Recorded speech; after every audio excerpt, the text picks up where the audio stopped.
merah-merahan segi opat batuna dengan disebut cekuran Banten mah pancawarna mun hayangnya ho ieu batuna lainnya dibiko ieu asal ka Banten dipake ieu batu ieu mah asal teu ka Banten henteu ulah sambarangan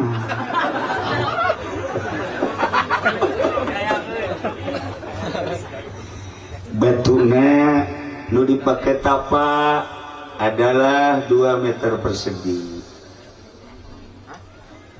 Syekh Maulana Hasanuddin tapak didinya sapoe 2 poe 3 poe kacaritakeun sababaraha poena ngan sakieu doang amatna Syekh Syarif Hidayatullah anjeun tapak di dieu hiji datang ka ulah aya nu di aku satungtung maneh aya keneh nu di aku maneh moal bisa ngalehkeun raja-raja Banten lamun urus teu di aku kakarak batur bakal nurut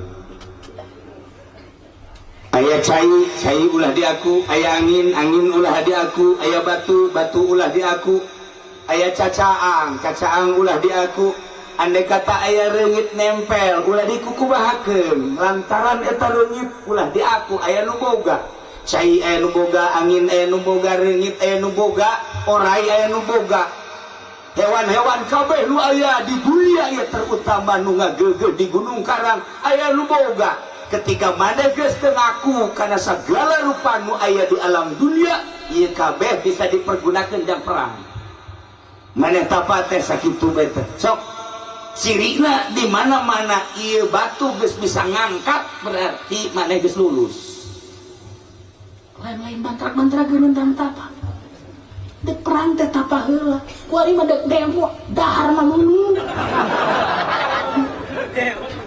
dek perang teh tapa Syekh Maulana Hasanuddin teh masyaallah karim tapada di dieu dumatang simkuring gadi masyaallah datang ke sepuhan dari itu sakali mualah datang ke 2 kali entah datang ke 3 kali kasurupan di ditu kasurupan dia kasepuhan teh ulah ge rada kaget ngetikeun taneuh hadena lain aing nu diketik mun aing ge lawan ku aing kan pasti aing eleh kakarak tada mikir can diterima ka 4 kali aya karuhun di dieu sumping.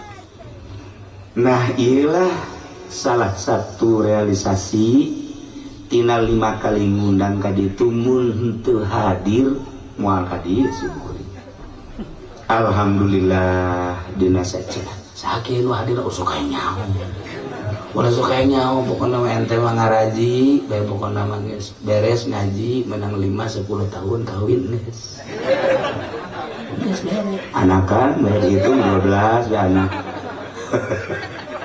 nah gitulah Syekh Syarif Hidayatullah begitu Syekh Syarif Hidayatullah terus tapak didinya teh Masya Allah nu datang ke berata guru sampang deh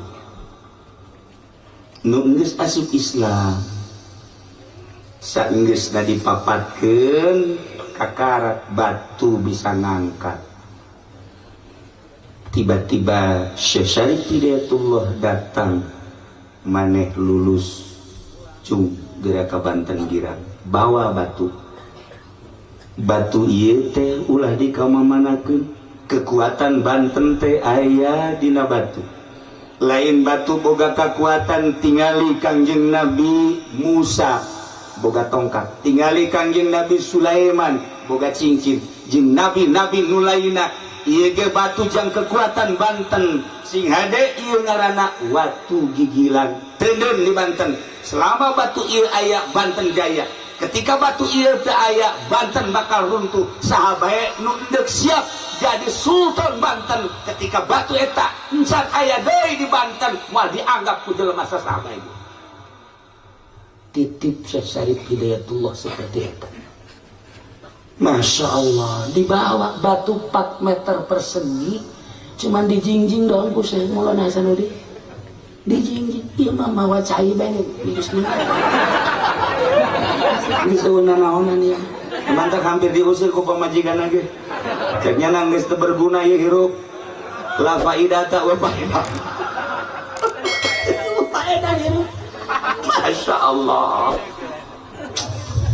dijinjing dibawa ke Banten maka ayalah paseban Banten anu tihangna opat ditendenlah batu didinya etalah Syekh Maulana Hasanuddin selalu diuk didinya selama batu eta aya perang jeung sahabat bakal menang mulai Syekh Maulana Hasanuddin berangkat perang dikirim bala tentara ti Demak saeutik ngalawan Hindu nu aya di dieu anu dibantu ku Portugis jeung Inggris anu kekuatan militerna luar biasa Syekh Maulana Hasanuddin sugan himbir tah aya begitu perang 10 lipat kekuatan kafir Syekh Maulana Hasanuddin dengan tenang lantaran boga wangsit nu hese ge hiji trak kadua wangsit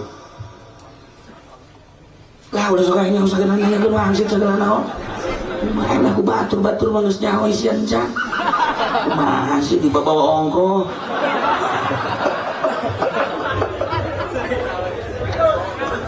aduh Masya Allah dah begitu ngayakeun perang anu bala tentara militer saeutik di Demak hampir eleh menghadap ke Gunung Karang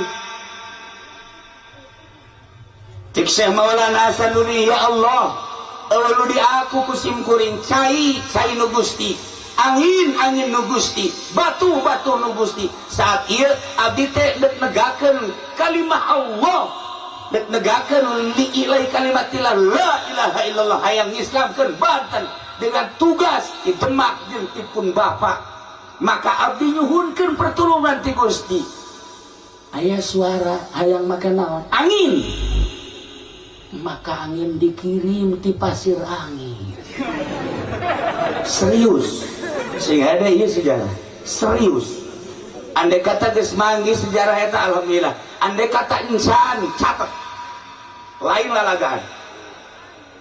lalagaan andai kata aya di sejarah alhamdulillah andai kata eueuh seperti eta bisa dipertanggungjawabkeun walaupun kula kakarak menang habar 2 poe ti urang dieu sarua bae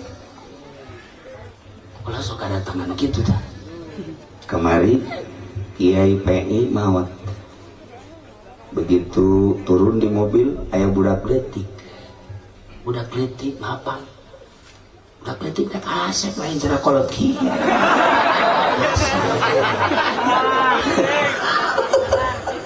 berangkat ke masjid aya digigireun kula jadi imam Allahu Akbar jelema ribuan terus nuturkeun makam ka makam nguburkeun nyana di dieu tah di ngobrol jeung kula ngobrol naon cenah cak Nurjaya tah rahasia tuh nyana ge yang nyaho teh ngobrol naon cenah ge sok aya nyaho bae ngobrol cinta ieu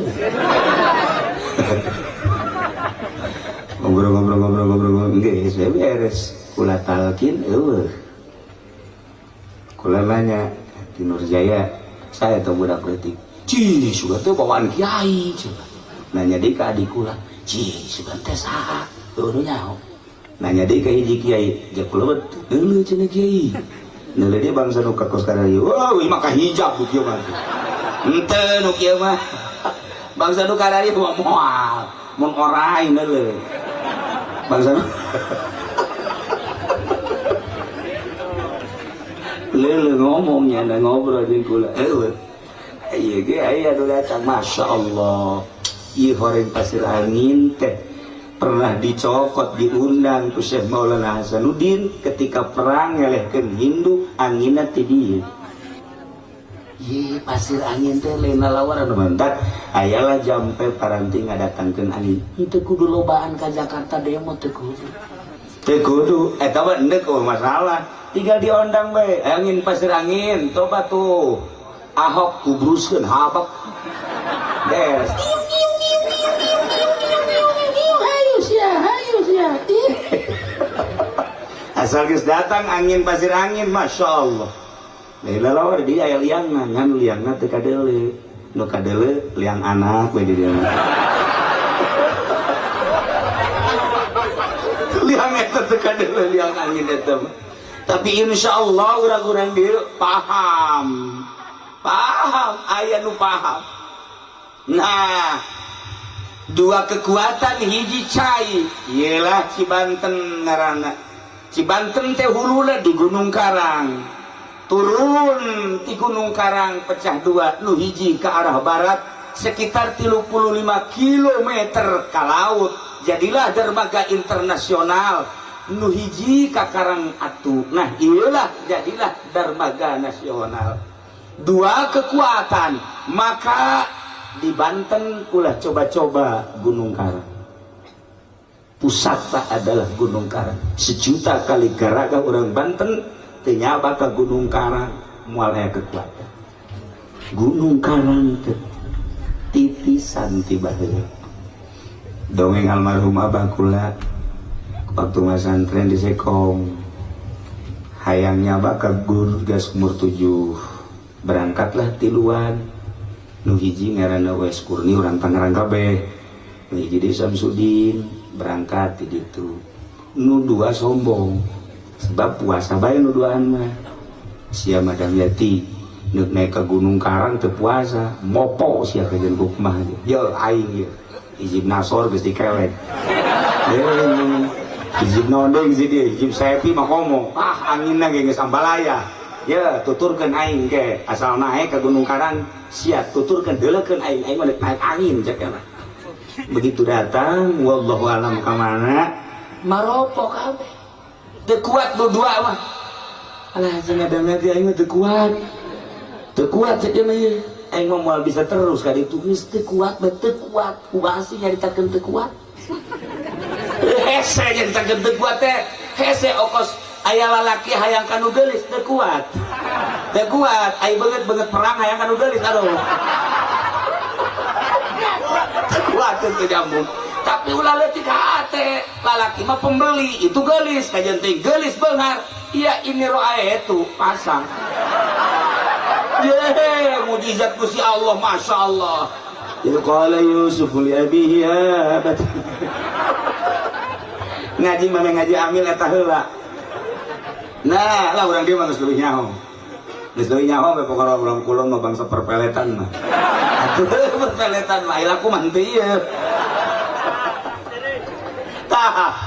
Tapi almarhum abah kula masyaallah ketika tawadu di harapan Gusti Allah ya Rabbi abdi mah ngarasa puasa tilok dahar beuki wiridan tilok tapi abdi hayang ka patilasan Syekh Maulana Mansur di luhur abdi teh hayang datang ka tiba-tiba kunaon aya nu mawa wallahu alam sabaraha menit datang ka luhur teh sorangan ai batur aing eueuh aing sorangan cai loba sieun ku sebab lo sorangan bae di luhur. Tadi jamaah tuh mandi dan lain sebagainya turunnya jalan mana ya jakena sebab tadi perem datang kalau tapi tidinya dengan penuh ketawaduan deh tiba-tiba dibawa deh datang deh ke babaturan ke ngagalolen Masya Allah rahasia Gunung Karang namun dibawa takabur bahaya sebab lain baheula bae kuari emang eueuh ieu anu keur tapa aya nu keur tapa di Gunung Karang kuari urang Jawa Timur kabeh urang Jawa Tengah jeung Jawa Barat termasuk Banten eueuh nu keur tapa kuari di Gunung Karang urang Jawa Timur nu geus turun 5 poe ka tukang urang Jawa Timur kene tapa di Gunung Sadri di Gunung Karang di Banten balik kita mampir ka imah mari caritakeun ka ditu nama ngan urang Jawa Timur kuari aya kene urang Jawa Timur ieu teh geus diisian kudu tapati baheula datang ka kuari nah panjang urang mun nyaritakeun Gunung Karang madak hadiahna ge teu barang sambarangan ulah ge tadi rada ngageter tita hadiah padahal urang dieu bae tapi ku kula dihadiahan launa teu meunang kadenge ku batur oh hadiah berata guru teh aya bae. Nah, iyalah Banten. Masya Allah, cai bisa digunakan jang perang di dia mah. Ulah sambarangan angin bisa digunakan jang perang. Nganu hese de kunci, nganu hese kita ngadatangkeun angin kumaha. Lamun salah ngadatangkeun angin, lain bisa pakai ke perang, nyanana kena tsunami. Iya pernah yang ngundang angin. Pernah ngajeledag. Pernah dibawa ke Grogol satiknya. Nah, itulah para jamaah kaum muslimin wal muslimat rahimakumullah. Ieu Banten mengenai tentang Gunung Karang jeung Gunung Pulasari. Ieu batu anu aya di Banten tersebut dipindahkeun ka Surakarta. Surakarta Jaya dipindahkeun deui ka Banten. Ketika Banten ngaranan angin, di ngaranan lah angin teh ku ngaranna opat. Pangeran Kidul, Pangeran Kaler, Pangeran Kulon, Pangeran Wetan. Dipakailah ngarat salah satu opat incu daripada Syekh Maulana Hasanuddin. Eta teh julukan ngaran angin. Angin Kidul, angin Wetan, angin Kulon, angin Kaler. Nah, lamun endek coba-coba ngundang angin tersebut, apa ti Kaler, apa ti Kidul, apa ti Kulon, aya bahasa tertentu. Aya keneh karuhun urang di dieu insyaallah. Anu lamun huru hara gede bakal tarurun di Gunung Karang. Mudah-mudahan karuhun urang masih keneh ningalikeun urang. Mudah-mudahan karuhun urang masih deudeuh jeung nya. Neuleuh ambalaya anak incuna beuh ieu geus teu puguh arah. Mana nu bener mana nu salah geus teu puguh arah. Carita partai dikemas siga bener padahal jerona ambalaya. Carita organisasi siga bener dikemasna luar biasa bagus, ternyata jerona bobrok. Pondok pesantren kadeuluna bagus dikemas berbagai ngaran pondok pesantren, ternyata jerona masya Allah selama hubud dunia moal beres, karuhun bakal mutu. Gila Gunung Karang. Para jamaah kaum muslimin wal muslimat rahimakumullah, saat ieu batu nu pernah dibawa di ka Banten aya salah sahiji incu Banten anu nakal, maka batu tersebut teh moal dibejakeun ngaran anu mawa batu tersebut, kemudian didaborkeun kana sirahna semplek jadi batu gigilang. Eta semplek juruna saeutik urut ngahajar salah satu incu Syekh Maulana Hasanuddin. Aya dipindah-pindah kuari eueuh di Banten. Urang tinggal nungguan batu eta sebab kejayaan Banten tetap terletak tandana di batu eta. Lamun can aya saha bae nu endek muncul jadi sultan, jadi raja moal bisa. Sebab nu bakal jadi raja di Banten mah tetep tiba heula ge raja wali raja wali raja. Kudu make koma ulah raja wali batu sia tah mah RCTI tah mah raja wali raja. Selain wali moal bisa Banten. Lamun diceritakan tentang bakal karamean Banten dijajah deui ku RRC sebab asli naga Hindu, bakal terjadi. Inggris bakal asup deui ka Banten, bakal. Belanda bakal asup deui, bakal. Cuman tetep nu bakal numpas Arab kene. Percaturan tentang Banten seperti eta selama batu encan muncul deui, tetep Banten moal boga kekuatan. Itulah sejarah ala kadar. Urang kuari sabodo tama tentang eta. Ieu mah supaya nyaho bae heula masih panjang lalakona. Urang sebagai generasi sing hade sebab Kangjeng Nabi muncul dengan kekuatan anu luar biasa. Apa? Kangjeng Nabi Musa muncul dengan kekuatan anu prima. Apa? wali sanga muncul dengan kekuatan anu prima apa Syekh Maulana Hasanuddin Babat Banten pada tahun sekian sampai tahun sekian, dilanjut ke Syekh Maulana Hasanuddin Syekh Yusuf, dilanjut Syekh Mapai dan lain sebagainya. Arapa kabeh lamun urang kuari jadi kokolot jeung jadi kiai masih kene beuki duit proposal pamarentah ulah harap menang Banten. Urang jadi kiai masih kene ngarorodan duit partai mola harap Banten Jaya. Urang kuari jadi kokolot atau jadi kiai ustad masih kene kabombro jeung kabita ti duit ti haritanu. Ajur Banten maka jadi gitu. Ajur sakali deui siapa meneruskan ini mah toster doang. Seperti itu dek narima dek ente hak ente kabeh sekedar sejarah kekuatan Banten dicekel ku ahli-ahli tapak. Urang boga Syekh Mansur, urang boga Syekh Hasnawi. Syekh Hasnawi itu raja Banten, cuman mastur. Mantap ketika renovasi diberi kewenangan Syekh Hasnawi Carini. Setelah eta kadieuna teu muncul kembali. Insyaallah engke dirai. Kuari geus daratang, da kula nu negara di Sultan. Kalau ieu jadi raja. Jangan kongkong. Masya Allah karim. Alhamdulillah lamun di Banten geus aya nu diangkat di Sultan. Aya deui nu hiji hayang dinobatkeun di jadi mangga bae tah mah mangga bae ai pas mah masalah. Tapi kula geus ngangkat sorangan raja setan. Alhamdulillah.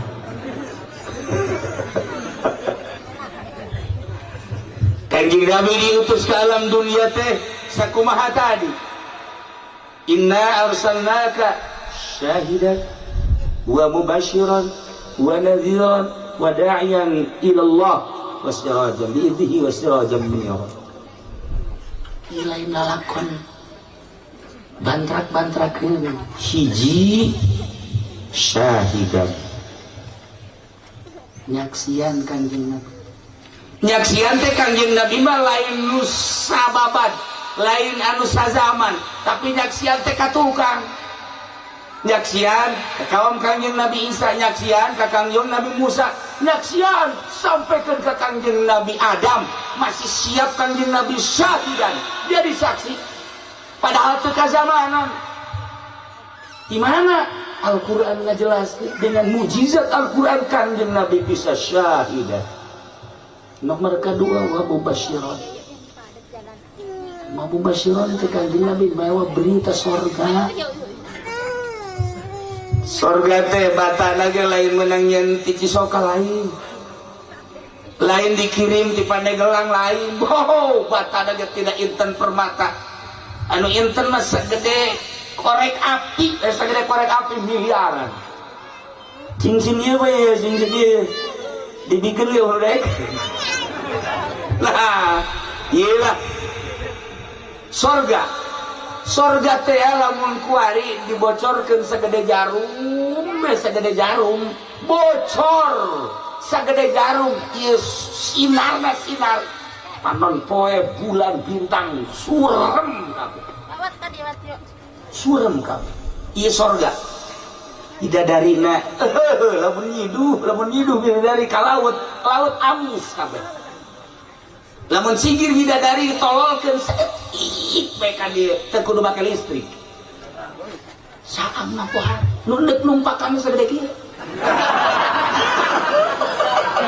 Terido aing mah. Terido mun di surga nya nah hejo kos kieu di surga aja numpakan bidadari protes we. Hai malaikat Ridwan kaluarkeun dieu. Emang gua terido aing mah panjang potongan ku ieu naikkan bidadari. Kae mah protes. Protes tetep baik. Lamun banget kos kieu. Atuh boro-boro di surga kuari ge urang sebel. Kan beureut ai ka surga teh mah nya diganti beungeutna. Lain ieu. Tah beungeut ge naon atuh kos kitu. Ganti ke esingnya ganti. Aduh kasing ieu mah masyaallah. Nah, iyalah wa mubasysyiran. Bunga Kangjeng Nabi teh rahmatan lil alamin. Kurang nyaritakeun panjang ka itu. Ieu sebagai rahmat bae. Ye, lamun hayang nyaho rahmat Kangjeng kaistimewaanana dicontohan ku ulama.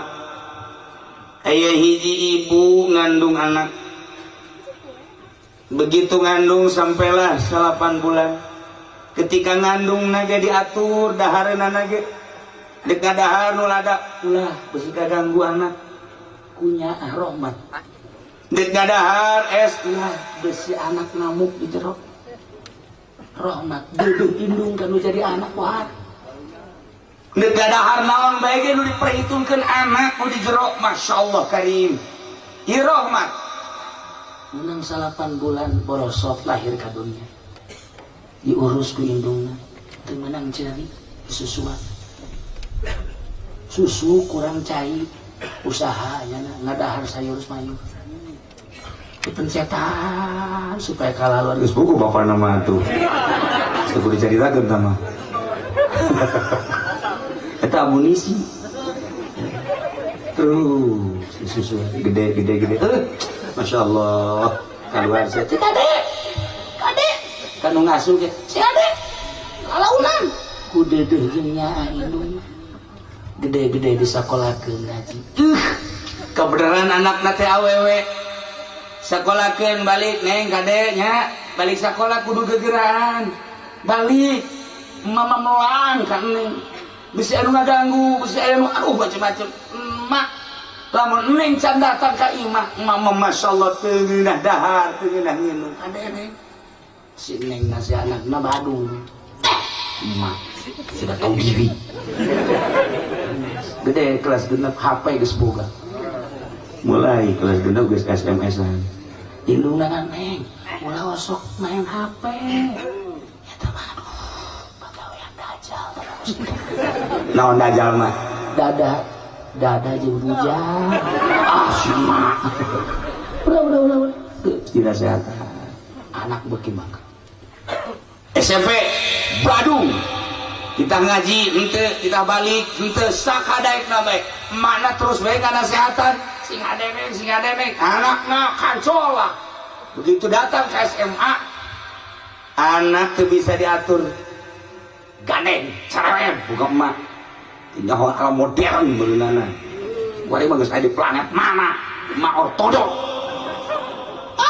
hatena geus pohara jasa ka indungna gas kembali racun gua bener diracun emak diracun ngan diracunna lalaunan ke batu ke bengeng racun menang dope racun deui mana geus oh-ohan batu kenapa sih cek anaknya ini bebas ya hayang bebas ya lantaran batuk ngekeh baik otomatis kan ke dokter begitu ke dokter periksa ke dokter hasil visum dokter ternyata terjangkit racun mak cek dokter ibu mah ini kena racun aduh siapa yang racun coba panggil anaknya tanya begitu tanya dengan kelihayan pertanyaan polisi nunanya ternyata ngaku bahwa si neng nu ngaracun. Masya Allah cek polisi ibu karena ini anak telah meracun ibu dan meracunnya adalah terencana maka sama dengan akan membunuh ibu dengan direncana tidak ada lagi kecuali harus dibunuh. Kumaha ibu kudu dibunuh apa ente terserah atau Inggris jahat-jahat ini cuman pelaturan harus tanda tangan bahwa anak harus dibunuh melalui tanda tangan ibu nuker murian dibere selembaran untuk tanda tangan pembunuhan anak dibere pulpen tanda tangan cek polisi anak akan segera dieksekusi bunuh begitu dek tanda tangan polisi itu anak abdi masa sih ku abdi dihamilkeun, ku abdi dilahirkeun, ku abdi diasuh, ku abdi dididik. Lamun sampai abdi ngabunuh anak, moal abdi. Kajen teuing anak deuk ngabunuh ibu masalah. Tapi kudu abdi ngabunuh anak moal polisi. Geus tah urusannya urusan abdi. Sampai hati kudu abdi tanda tangan dibunuh moal. Eta rahmat. Seorang ibu tidak mungkin akan membunuh anaknya. Ieu rahmat anu gede jasa. Kangjeng Nabi meleuwih tibatan indung nu tadi rahmatna ka umatna. Bayangkeun nya anak Kangjeng Nabi ketika orang dipanggil saurang-saurang ditimbang amal, panggil Haji Pede. Begitu didelep salatna kurang bagus, komo husu aweus jasa. Puasa kitu kene zakat ilok sama sakali. Wah, geus pupur ieu ni mah.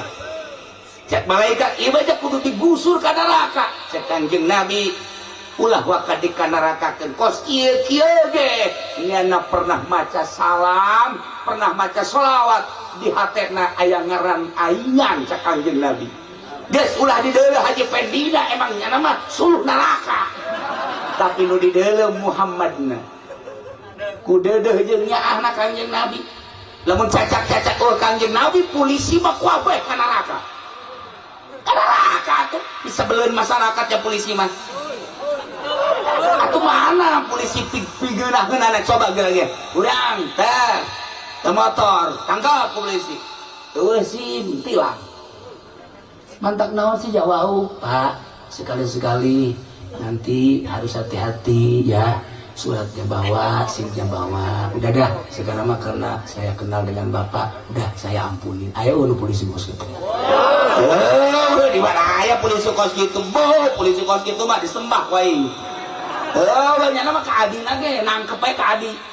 Adi ditangkep, bapak nage ditangkep aja, bego aja sih. Tapi di akhirat tetep ke surga polisi ge. Lamun masuk maca sholawat. Polisi begitu diseret ke balikat malik. Itu bakal berita. Iya polisi.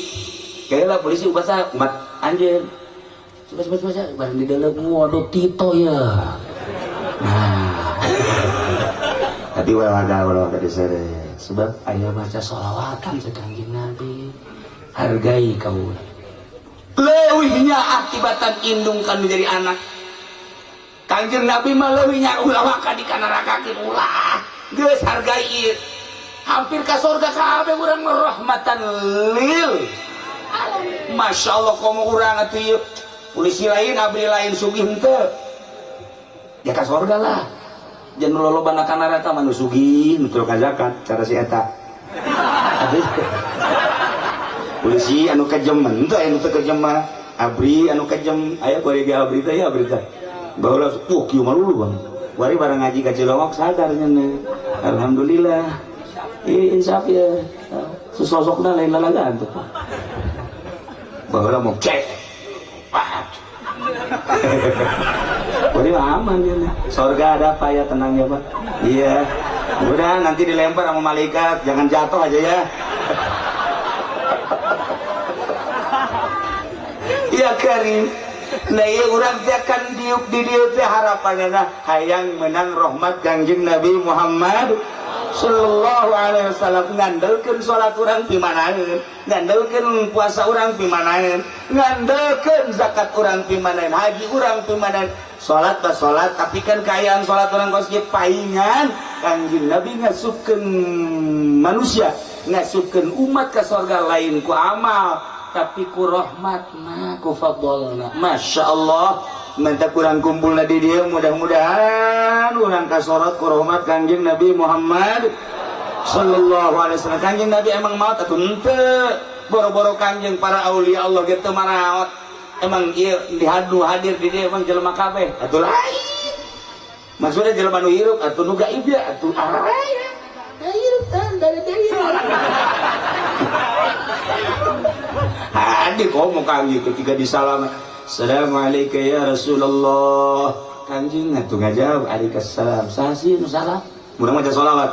Allahumma sholli ala sayyidina Muhammad wa ala ali sayyidina Muhammad. Kan lamun ikhlas bagus kaseungit ka beuneu Kangjeng. Lamun urangna kotor, datang mah datang ngan bau.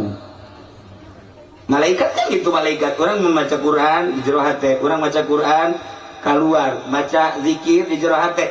Teu nyaweun kan malaikat bahwa orang keur maca naon, ngan lantaran ikhlas seungit. Malaikat gitu. Seungit. Mentak hadamna malaikat seungit. Mentak para wali hadamna malaikat seungit ka ambeuna. Barang ambe ieu. Cek malaikat masyaallah jurig.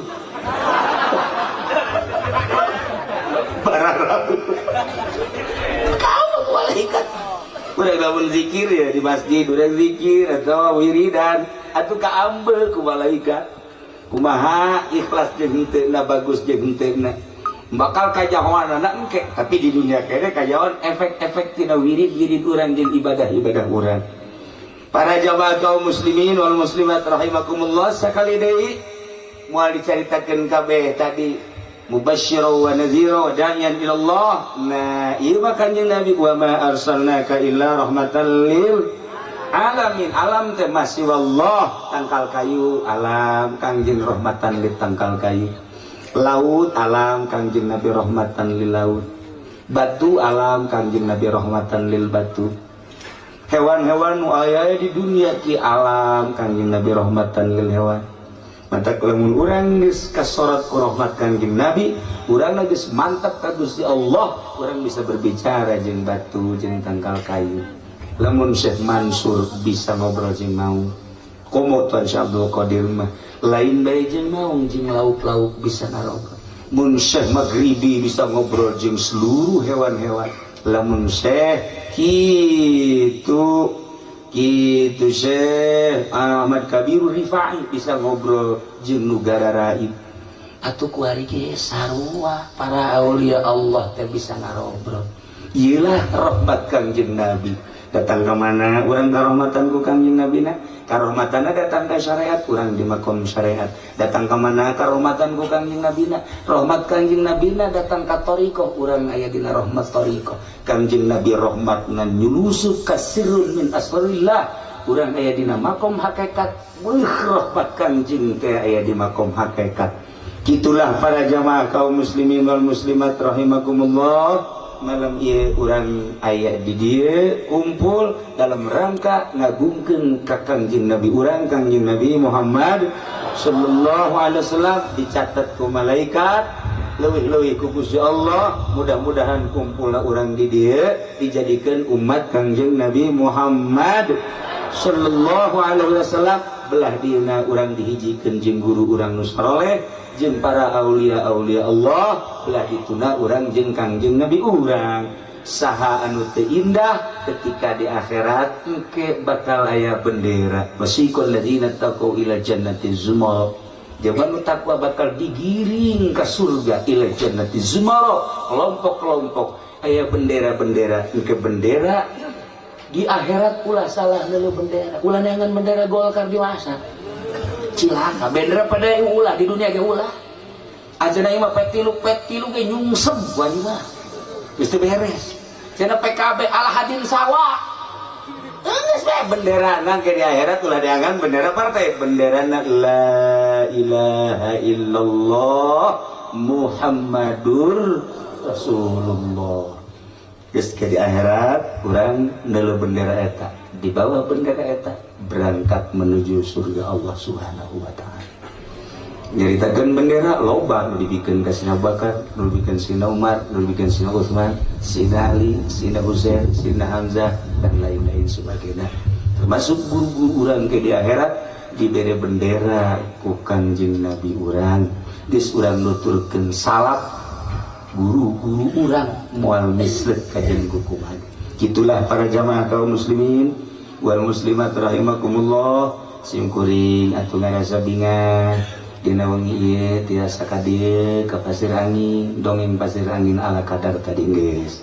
Ieu Gunung Karang ge ala kadarna geus, Gunung Pulasarina geus, kemudian batu-batuna geus. Malah aya julukan-julukan kampung-kampung eta teh di zaman Syekh Maulana Hasanuddin. Insyaallah ke iraha deui aya wangsit sarua bae ngadongengkeun tentang sejarah-sejarah nu patalina tapi jeung karomah-karomah. nu patali jeung karobah lain saeutik di Banten teh insyaallah mun aya izin Allah ke urang carita deui. Ieu mah luar biasa dina wengi ieu sakali deui hapunten tina samudaya kalepatan sareng kakiranganana ieu urang ngadoa ka Gusti Allah. Allahumma shalli wa sallim ala sayyidina Muhammadin fil awwalin wal akhirin wa barik wa sallim wa radiyallahu ta'ala an sadatina ashabi sayyidina Rasulillah ajma'in.